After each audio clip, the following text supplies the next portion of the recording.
मकसद क्या है, पीछे क्या रिस्पॉन्स मिल रहा है?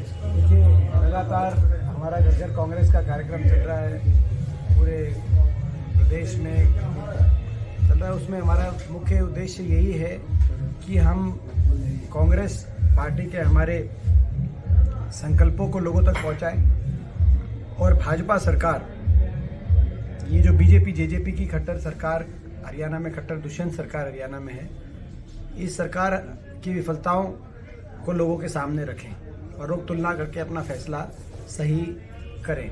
क्योंकि हरियाणा प्रदेश जो विकास में देश में नंबर 1 हुआ करता था एक समय में, आज इस सरकार ने विकास की पटरी से उतार कर बेरोजगारी में नंबर 1, भ्रष्टाचार, खुली लूट इस सरकार में चल रही है।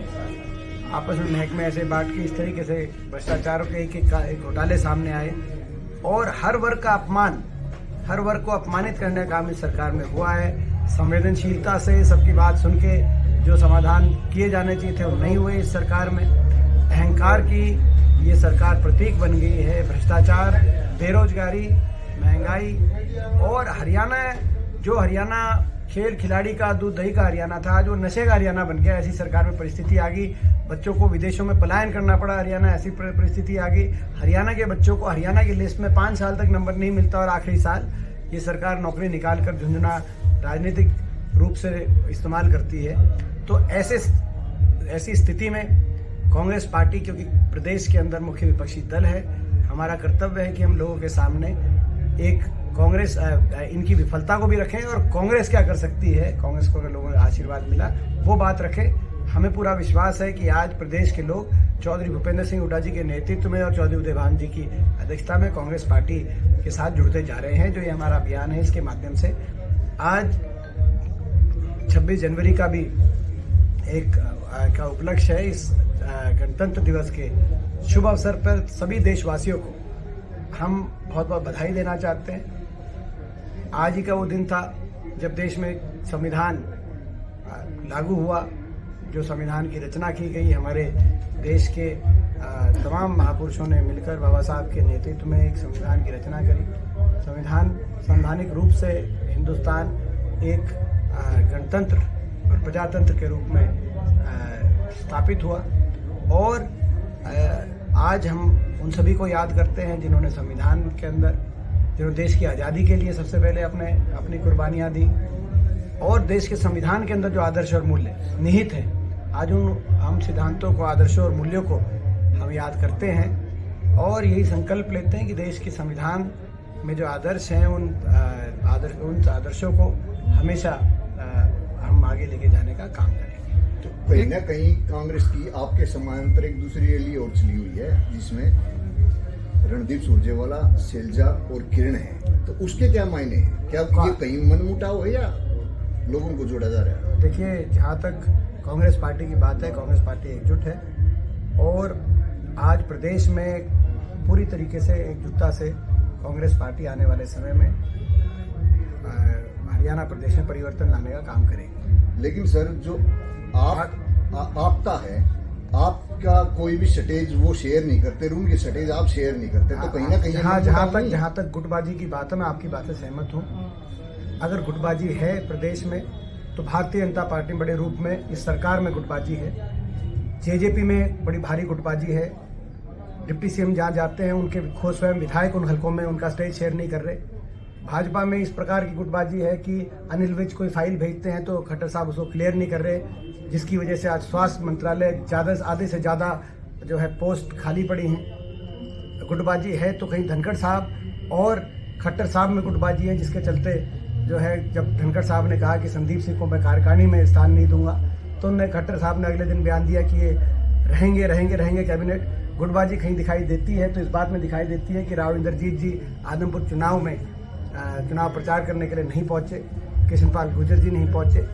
आज मैं समझता हूँ गुटबाजी कहीं दिखाई देती है तो भारतीय जनता पार्टी में इस कदर गुटबाजी है कि डॉक्टर अरविंद शर्मा जी ने स्वयं पहरावर में एक बयान दिया कि प्रदेश के अंदर सबसे बड़ा घोटाला 300 करोड़ की रोहतक की निकाय का घोटाला रोहतक के एक पूर्व मंत्री द्वारा किया गया। भ्रष्टाचार का एक पूरी पोल खोलने का उन्होंने स्वयं काम किया।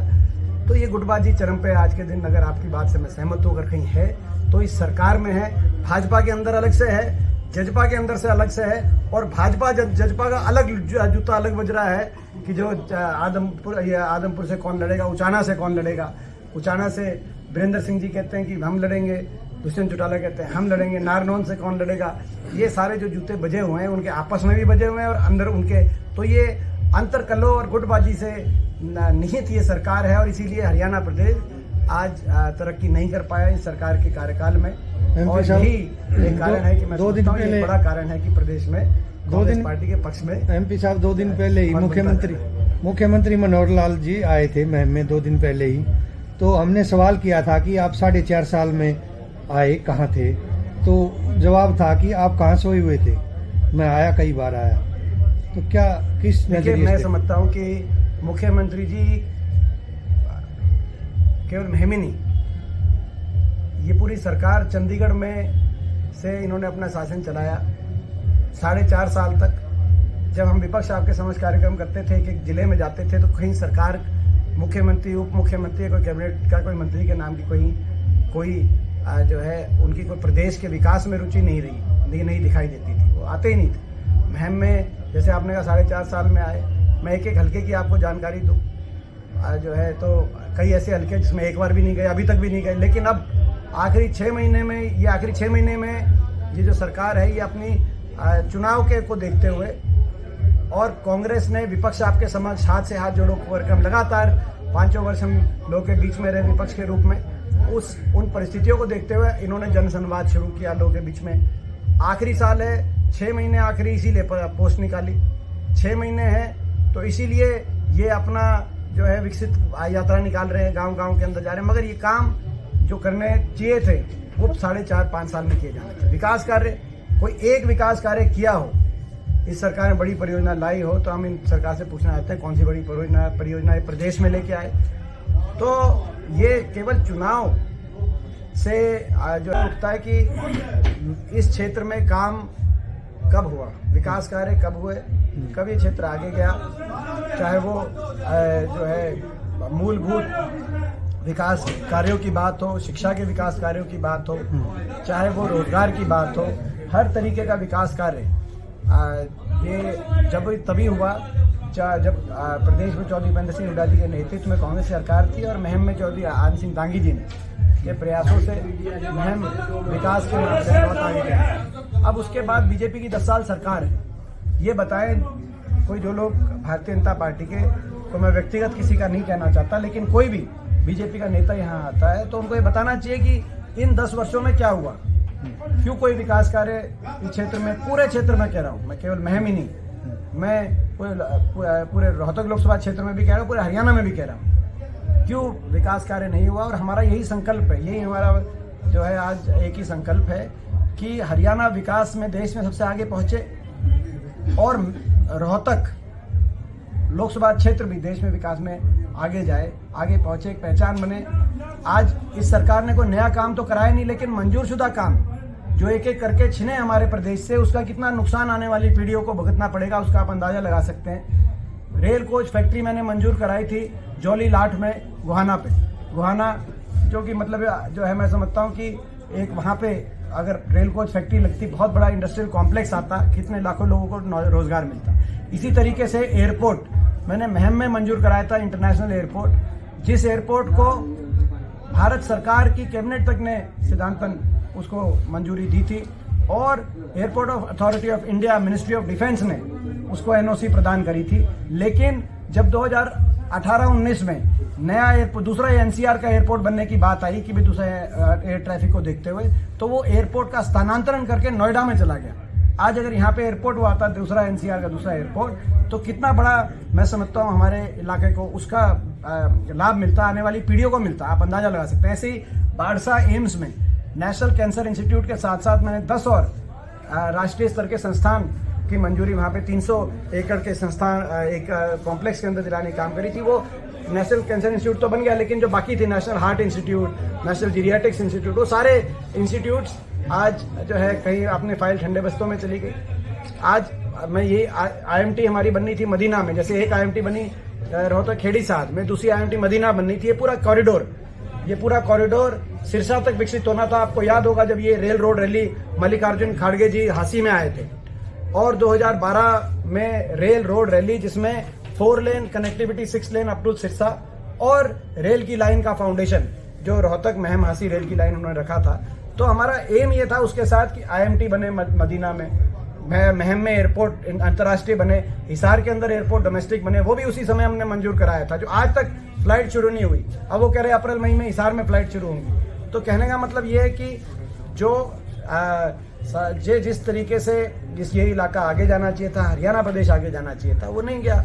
और यही हमारा लक्ष्य है कि हमारा हरियाणा आगे जाए, विकास की तरफ दोबारा आगे बढ़े, और रोहतक विकास की तरफ दोबारा। भाजपा ने पूरे देश और प्रदेश को राममय कर दिया है, क्या कहना चाहेंगे? विकास की बातें कम हो रही है। नहीं, ये भाजपा की बात नहीं है। भगवान राम सबके हैं, हमारे सबके आस्था के प्रतीक हैं। हम सब में भगवान राम है, और भगवान राम हमारे सबके हैं और सभी में भगवान राम। तो क्या वोट बैंक के लिए इस्तेमाल किया देखिए, ये मैं समझता हूँ कि मैंने जो कहा इसमें कि राम हमारे सब में है, हमारे सबके भीतर भगवान राम है, ये हमारी आस्था है।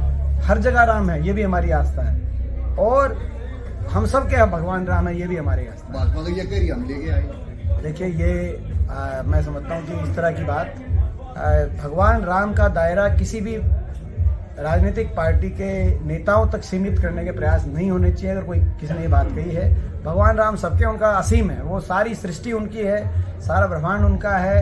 140 करोड़ भारतवर्ष का हर वासी भगवान राम में आस्था रखता है दुनिया के अंदर। मैं समझता हूँ कि इसीलिए भगवान राम का आस्था का दायरा कोई सीमित नहीं कर सकता। दायरे को एक पॉलिटिकल पार्टी या राजनीतिक दल के नेताओं तक सीमित करने का कोई अगर उस रूप में कोई